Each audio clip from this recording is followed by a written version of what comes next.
noite, amigos. Nós estamos em torno do livro Boa Nova, no capítulo 17, um encontro entre Jesus e a mulher samaritana no poço de Jacó.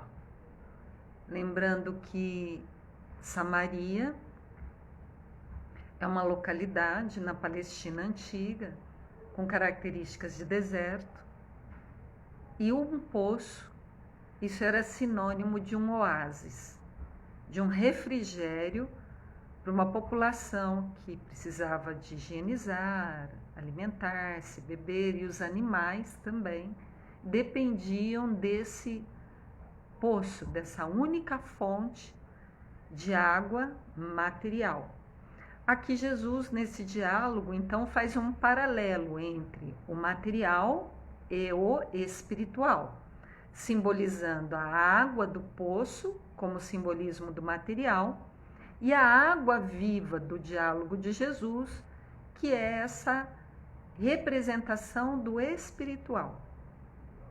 Então, há um diálogo entre Jesus e uma samaritana, uma mulher, o que é muito estranho, né? Para a época, um homem se dirigir a uma mulher, e muito mais estranho que essa mulher fosse samaritana, porque os samaritanos são tidos como pessoas de má vida, não são considerados de forma adequada pelos judeus. Então, está esse diálogo entre Jesus e a mulher samaritana, e nós paramos na segunda-feira nas seguintes reflexões. Diz Jesus à mulher samaritana: esse poço de Jacó secará um dia, que é a simbologia da água material, no leito de terra onde agora repousam suas águas claras.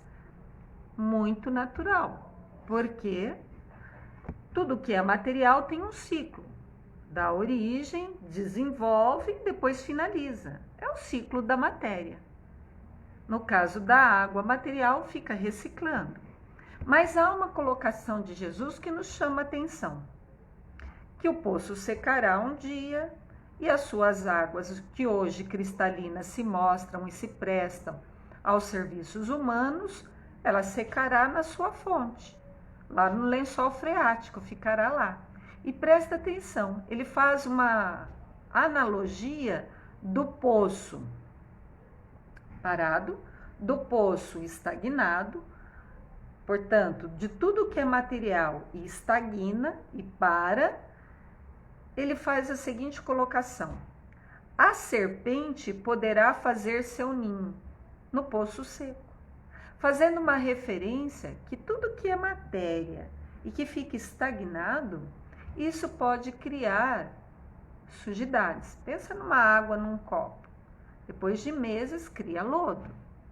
Um poço que seca dá oportunidade para que serpentes se utilizem dali para criar seus ninhos. Isso é o fato material. Mas a fala de Jesus, os ensinos de Jesus, eles sempre têm um cunho de ordem espiritual, de ensinamentos, de esclarecimentos para nós como almas imortais, como seres viventes, não só no presente, mas também numa imortalidade. Então, o que Jesus quer nos passar?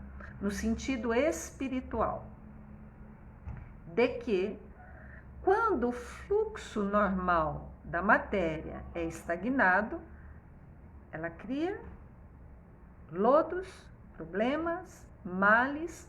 Agora vamos fazer o paralelo com o espiritual.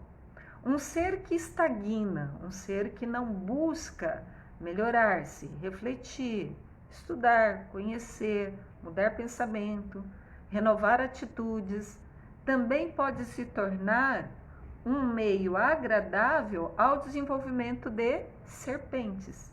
O que é serpente? Serpente, do ponto de vista material, é um ser rastejante. Do ponto de vista, se nós pensarmos em relação a ondas de pensamento, a ondas vibratórias mais grosseiras, As voltadas para o mal, para a fofoca, para a iniquidade, para a desunião, elas são ondas vibratórias também ondulosas e muito rasteiras, semelhantes a uma serpente. Então Jesus faz um paralelo à serpente, do ponto de vista material, como uma simbologia daquilo que não é verdadeiro, daquilo que não é real, daquilo que não é alinhado com Deus, nosso Pai. Portanto, se, do ponto de vista material, o fluxo da matéria para e cria serpentes com seus ninhos, também nós, se o nosso fluxo normal, espiritual, se nós rompemos o laço com o que é real, com o que é justo, com o que é verdadeiro, com o que é válido para hoje e para a eternidade, nós também seremos ninhos de ações equivocadas, de pensamentos inadequados, de sentimentos que podem trazer consequências danosas, não só a nós, claro, que nós somos os primeiros atingidos, mas também aos grupos sociais a que estamos inseridos. Trabalho, vizinhos, comunidade religiosa. Nós poderemos também, se rompermos o fluxo com o espiritual, sermos comparados a uma serpente. E o pior, criando ninhos. Ou seja, dando muitos filhotes, muitos frutos da nossa iniquidade. Continua Jesus. Não sentes a verdade das minhas afirmativas ante a tua sede de todos os dias? Veja que Jesus não fala assim, não vê, não raciocina as verdades. Não fala isso não, presta atenção na sutileza. Não sentes a verdade? Porque as coisas do Pai Celestial, elas não são cerebradas. Elas têm que ser sentidas. Porque é no campo do sentimento onde habita o Espírito Santo. É no campo do coração, por isso o Sagrado Coração de Jesus, por isso Maria é um Sagrado Coração, por isso que quando vemos movimentos que são verdadeiros, lídimos, válidos, alinhados com Deus, nós vamos sempre ver movimentos no campo do sentimento e não no campo da razão exclusivamente. A razão é importante, ilumina o sentimento. A razão sem o sentimento fica muito cética, muito sem sentido. Assim como o sentimento não iluminado pela razão pode cair em falhas, em erros. Então há um equilíbrio. Quando se fala em mente, nós falamos em raciocínio, em razão, iluminada pelo sentimento, coração. Então Jesus apela a esse sentido quando se dirige à mulher samaritana. Não sentes as minhas afirmativas para a sede de todos os dias? Ou seja, quando buscamos somente a água material como simbolismo das nossas buscas materiais, dinheiro, poder, destaque social, conforto excessivo, a gente tem que sentir que isso vai passar um dia, porque é material. Isso é no tempo, será consumido, será transformado. Então, a sede de todos os dias, a sede material, por mais que você mate ela, por mais que você alimente ela, mais você busca descedentá-las. Vamos dar um exemplo. O viciado. Primeiro se começa com fumo, depois se começa com bebida, depois se começa com droga, aí uma droga menor, maconha, depois vai para cocaína, depois vai para o crack. E nesse movimento puramente material, vicioso, não tem fim. Porque quanto mais se busca, mais se tem desejo.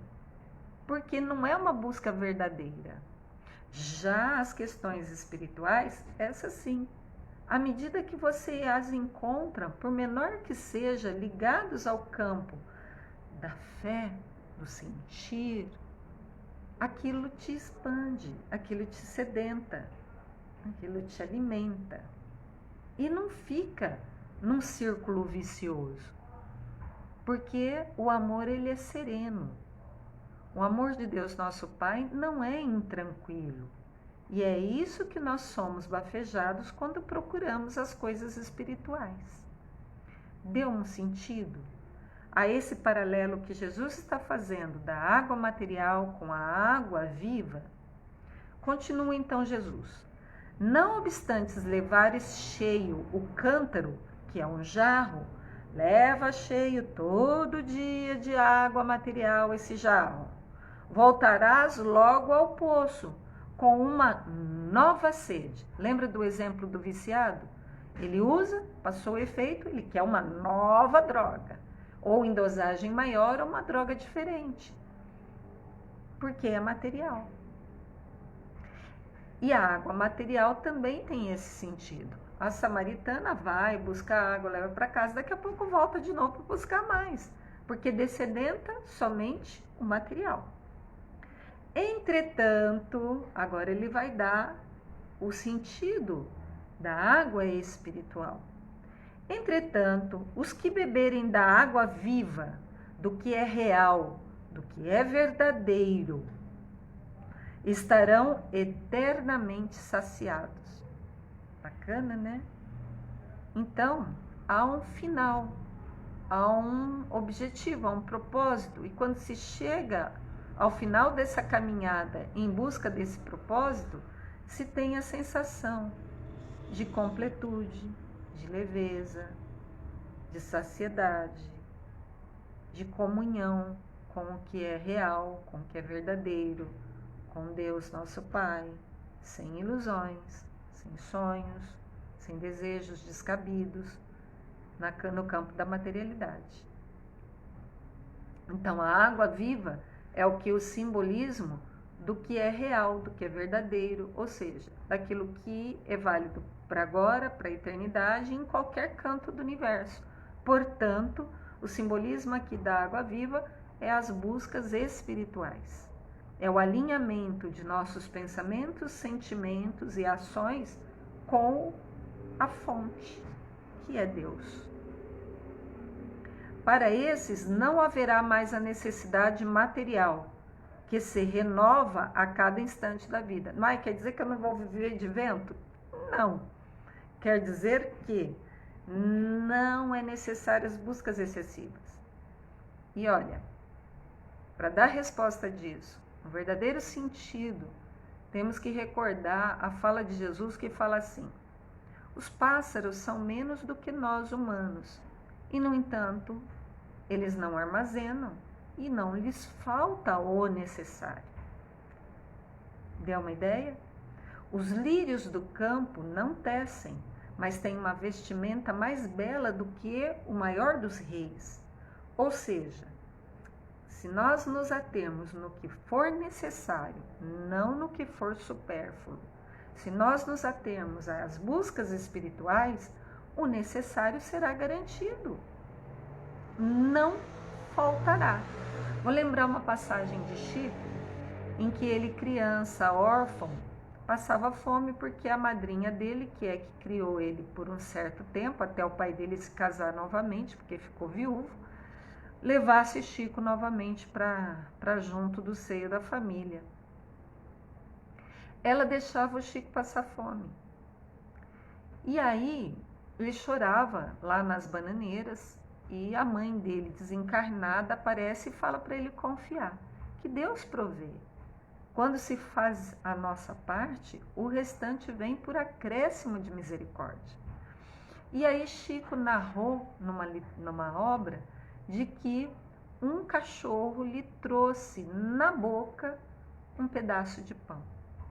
Está vendo como os mecanismos divinos se fazem presente na nossa vida de forma que não nos deixe perecer se estamos vinculados com sinceridade, com boa vontade e com perseverança no que é real, no que é a fonte divina.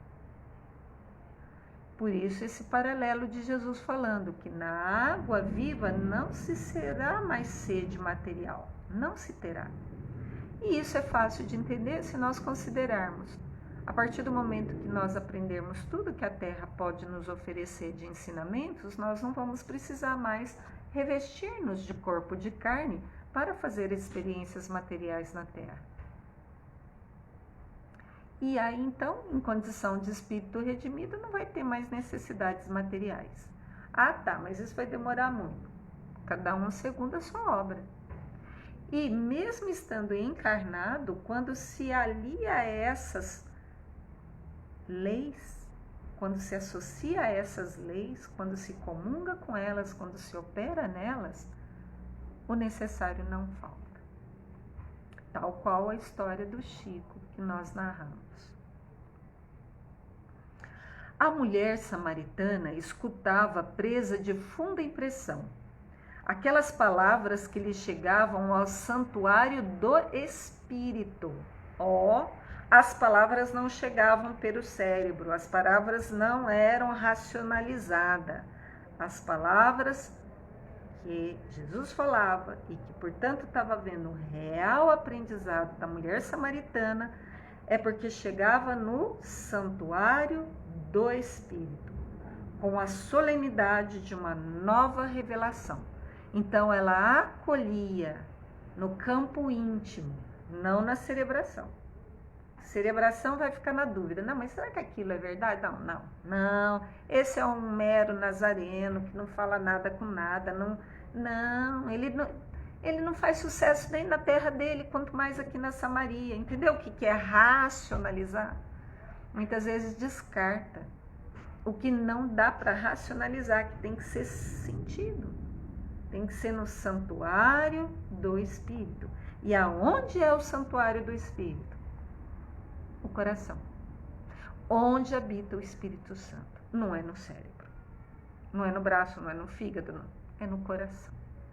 Tanto é que a ciência está descobrindo ondas eletromagnéticas que partem do coração, que são mais potentes até do que o cérebro material. Portanto, é o órgão que primeiro funciona no desenvolvimento embrionário, é a sede, segundo as linhas espiritualistas de raciocínio, daquele terceiro elemento da Trindade Universal, que é o Espírito Santo. Diz a mulher samaritana, se voltando a Jesus: Senhor, dá-me dessa água.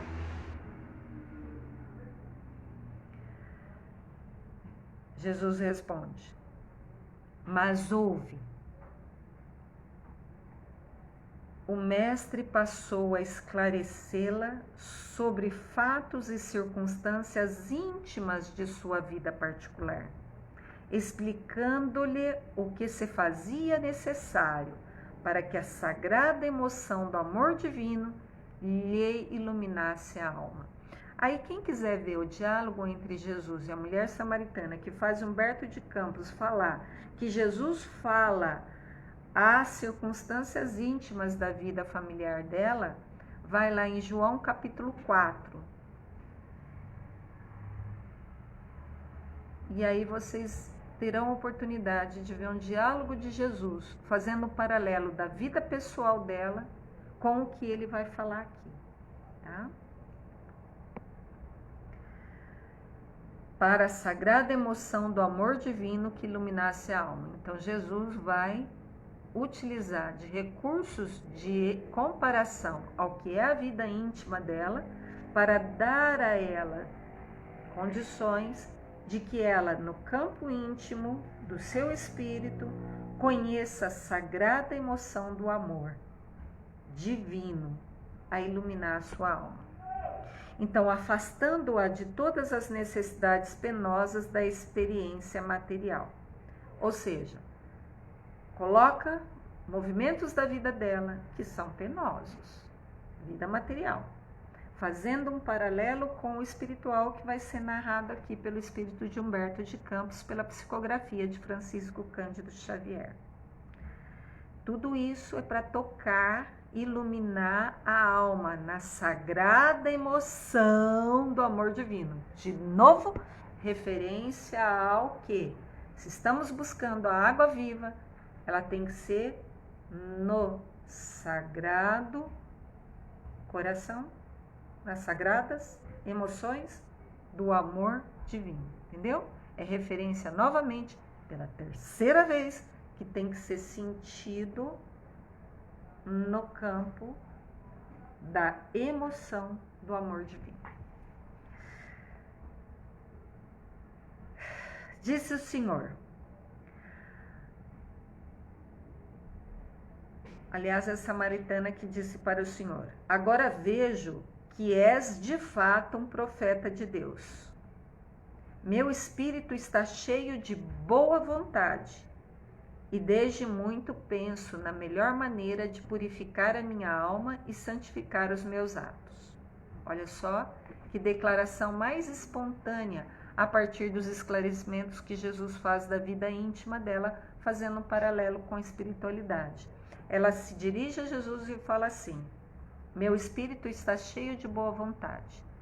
Então, o que nós, samaritanos do dia atual, nos colocando como na busca da água material, indo ao poço todo dia para buscar água material, sabendo de que há uma água espiritual, que esse é o nosso principal propósito aqui na existência carnal da Terra. O que é preciso? Tal qual a mulher samaritana declarou espontaneamente, para conseguirmos essa água espiritual, precisamos de boa vontade. Precisamos querer. Precisamos querer rever os nossos pontos de vista fixos, rever os nossos sentimentos ataviados, rever as nossas ações, que se não está dando certo, então precisam ser revistas. E essa revisão carece apenas de uma única coisa: boa vontade, para purificar e santificar os atos. E aí então ela vai fazer a declaração do que é que Jesus lá na intimidade conversou com ela. Porque lá na intimidade, no diálogo que está em João capítulo 4, Jesus fala por símbolos, dizendo que os 6 esposos que ela teve não foram os esposos verdadeiros, que ele sim é o esposo verdadeiro. Então Jesus não está falando nada sobre casamento, sobre união, sobre aventuras sexuais. Não. Que ela poderia ter tido, claro. São características de movimentos humanos materiais. Mas ele estava se referindo ao quê? Ao que ela tinha vivenciado, ao que ela se casou, ao que ela se entregou no campo do encaminhamento da sua vida espiritual. Por isso que Jesus fala que ele é o esposo verdadeiro. Ou seja, é nesse casamento que nós temos que investir. Aí, a partir desse esclarecimento, a mulher faz uma declaração que ela está de boa vontade, ela quer purificar a alma dela, ela quer santificar os atos dela, mas ela vai justificar por que é difícil. E aí Jesus então vai orientá-la, e é uma orientação para todos nós. Ela fala assim: Senhor, eu me vejo numa tal confusão em torno de mim que eu não sei como devo adorar a Deus. Olha só. Então a simbologia dos esposos não é questão material de casamento, de sexo. A simbologia dos esposos é no sentido de que ela se casou com ideias de adoração a Deus diferente. E isso é justificado pela posição geográfica da Samaria. Está ali próximo do Egito, está próximo à Síria, recebeu a invasão de Roma, politeísta, então é uma confusão só. E a confusão maior está no seguinte fato: até entre os membros da tribo de Israel, até mesmo entre os irmãos de sangue. Por quê? Porque os judeus construíram um templo de Salomão onde deveria se adorar a Deus. Samaria, como está muito longe lá da Judéia, constrói um templo lá na Samaria. E aí, pronto, divergências religiosas instaladas. A mulher samaritana narra a Jesus que agora há pouco mesmo um judeu agrediu um irmão samaritano por achar que o que eles comem é impuro. E vamos lembrar do porquê disso, né? Os judeus não aceitam comer, por exemplo, porcos. E os samaritanos, como têm necessidades diferentes e regionais, poderiam estar comendo carne desses animais. E aí já é problema de discussão religiosa, porque diz que a religião lá deles antiga não podia comer carne de animais que tivessem as patas em dedos, que é impuro a carne. Então veja que são detalhes puramente materiais que levam à divergência. E aí a mulher samaritana fala isso para Jesus: Senhor, eu não sei quem está certo, me ensine. E aí então Jesus tem a seguinte observação: tens razão, mulher.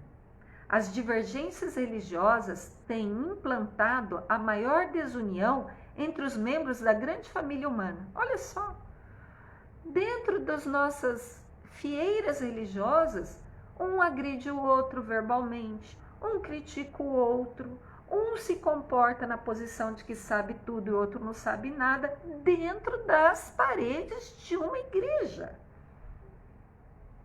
Então Jesus sabe disso e lamenta, né? Se compadece, não é que lamenta, compadece. Mas vem esclarecer. Entretanto, o pastor vem ao redil. Então, o pastor quem? Jesus. Vem ao redil, ou seja, as ovelhas, para reuni-las, porque o lobo as dispersaram. O que é o lobo? Aqueles que operam não alinhados com Deus, desalinhados de Deus. E as ovelhas é simbolismo daqueles que com sinceridade, boa vontade e perseverança estão se alinhando com Deus. Ou seja, os lobos é a simbologia dos que causam tumulto, dos que divergem. Então, vem Jesus, que é a personalidade de um Cristo encarnado, para reunir as ovelhas e esclarecer a respeito das ações dos lobos. Em verdade, disse Jesus, afirmo-te que virá um tempo em que não se adorará a Deus, nem nesse monte, que é o Monte Corazim, onde os samaritanos construíam um templo, nem no templo suntuoso de Jerusalém, onde os judeus construíram o templo de Salomão. Por quê? Por que não vai ser adoração em templos materiais, em templos físicos, em templos de tijolos, de pedras? Porque o Pai é Espírito. E só em Espírito deve ser adorado. Deu noção? É no campo do reino interno, é no campo do sentimento, portanto, fecha com chave de ouro, porque ele chamou a atenção tantas vezes lá atrás, que é no sentimento, que é na emoção, que é no coração, que devemos buscar o reino de Deus. Não é por conhecimento, não é por cerebração. Por que isso? Porque não é em templo material? Por que não é no cérebro material? E sim no sagrado do coração material. Porque Pai, Deus é Espírito. E em Espírito tem que ser adorado. Por isso disse Jesus à samaritana: venho abrir o templo dos corações. Fechou com chave de ouro. Por isso que Paulo, numa carta, fala assim: nós temos o cérebro inflado e o coração atrofiado. Por quê? Porque buscamos conhecimento, mas não sentimos esse conhecimento e, como consequência, não aplicamos. Então, diz Jesus à mulher samaritana: por isso, o pastor vem até as ovelhas para abrir o templo do coração sincero. Então, a partir de Jesus, que divide antes dele e depois dele o tempo temporal da terra, também há um estabelecimento do novo paradigma, de uma nova forma de sentir. Estabelece para a humanidade da terra um movimento de maturidade espiritual, que está na hora de nós implementarmos nas nossas vidas, para então estabelecer para toda a terra. Por isso venho abrir o templo dos corações sinceros, para que todo culto a Deus se converta. Então, qual é o verdadeiro culto a Deus? Conversão de íntima comunhão entre o homem e seu Criador. A religião é isso, uma íntima comunhão entre o homem e seu Criador. Porque no final das contas, como diz Madre Teresa de Calcutá, no final das contas, é entre eu e Yara e Deus, é entre Silvana e Deus, é entre Silvia e Deus. No final das contas, é entre cada um com Deus nosso Pai. Suave silêncio se fez entre ambos, Jesus e a mulher samaritana, enquanto Jesus parecia sondar o invisível com o seu luminoso olhar, e a samaritana meditava. Portanto, meditemos, sintamos e implementemos, fazendo o que já conhecemos do Evangelho de luz e amor, que o Cristo Jesus canalizou das altas esferas de Deus nosso Pai para conosco. O grande amor de nos conduzirmos para que venhamos a aprender e a aderirmos ao que realmente somos, filhos de um Pai amoroso. Paz a todos e até semana que vem.